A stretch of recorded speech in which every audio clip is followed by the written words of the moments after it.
Waktu saya menulis buku Bidadari Bumi pertama, ada selang beberapa waktu, kayak setahun 2 tahun kemudian, ada seseorang cerita sama saya, "Ustazah, alhamdulillah, makasih. Makasih Ustazah sudah menuliskan buku Bidadari Bumi." Saya bilang, "Kenapa gitu?" Dia bilang, "Teruslah menulis Ustazah. Saya karena baca buku Ustazah, saya bisa tidur." Saya nganggapnya kayak yang cuman bisa bikin tidur. Saya pikir bikin ibadahnya jadi hebat gitu kan. Saya pikir buku Ustazah sangat menginspirasi, sehingga saya mendapatkan pencerahan. Tapi dia cuma bilangnya buku Ustazah bikin saya bisa tidur. Saya bilang, "Oh Ustazah jangan salah, saya nggak bisa tidur 15 tahun lamanya." Saya bilang, "Kenapa gitu?" Dia pun mulai bercerita. Dia bilang, "Saya Ustazah waktu itu 15 tahun lalu, seorang istri dengan 2 orang anak dan seorang suami yang bekerja dengan mapan di sebuah perusahaan yang terkemuka di Jakarta." Dia bilang, "Kami udah punya rumah di sebuah komplek, mapan lah secara duniawi, anak 2 lucu-lucu, yang 1 masih merangkang." Dia bilang, "Satu malam saya ada diundang pesta sama salah satu kawan saya. Saya bilang sama suami saya malam ini mau pergi pesta." Suami saya kayak keberatan gitu. Saya bilang, "Kamu jangan egois jadi orang. Kadang-kadang kamu kalau mau pergi sama teman-teman kamu saya izinin, kenapa giliran saya yang mau jalan kamu malah nggak bolehin gitu. Pokoknya saya mau pergi. Jangan gitu jadi orang egois begitu, nggak boleh." Dia bilang, saya pun pergi dengan sepertinya suami yang sedang keberatan sama saya. Pesta dilaksanakan di sebuah restoran mewah. Dia bilang, teman-teman saya mulai bubar jam 9, setengah 10. Saya pikir biarin sekalian suami saya biar tahu rasa. Susah kan jagain anak 2. Saya sengaja nggak pulang-pulang. Sampai di atas jam 10, setengah 11-an baru saya setir mobil pulang ke rumah. Waktu saya masuk komplek, saya lihat kenapa itu rame sekali. Ada mobil pemadam kebakaran berjejer-jejer. Saya panik. Saya pikir siapa yang rumahnya kebakaran, dan saya pingsan ketika saya menemukan ternyata yang kebakaran, hangus, kebakar semuanya adalah rumah kami. Saya pingsan, bangun-bangun saya di rumah sakit. Ketika saya sadarkan diri, saya berharap agar saya pingsan kembali tanpa pernah terbangun lagi. Ketika saya diberitahu bahwa suami saya meninggal dunia di kebakaran tersebut, anak saya yang pertama meninggal dunia, yang tersisa adalah anak saya yang merangkak dengan keadaan kulit yang sudah terbakar dengan luka bakar yang sampai membuat dia hidup dalam keadaan tidak normal, kayak ada kerusakan di jantung dan lain sebagainya.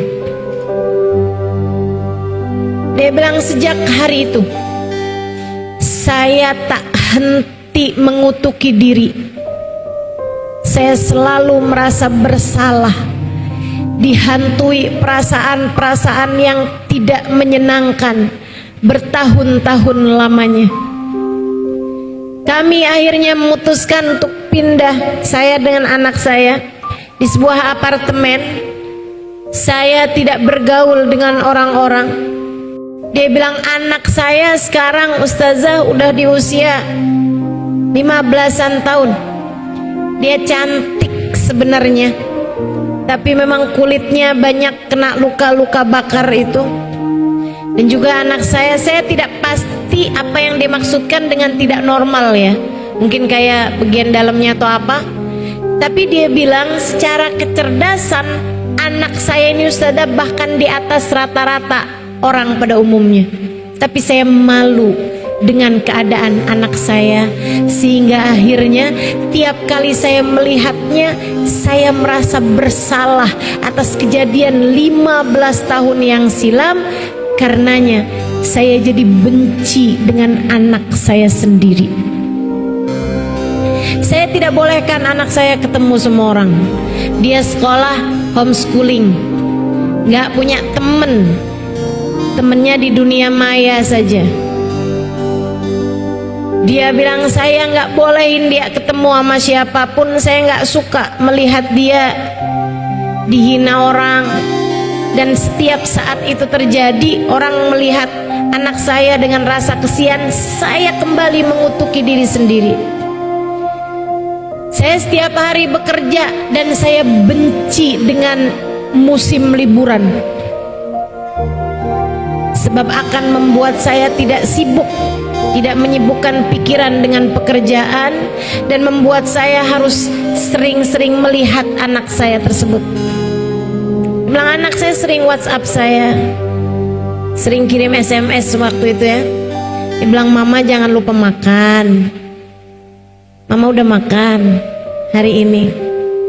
Anak saya baik sekali Ustazah, tapi saya tak henti-henti membencinya.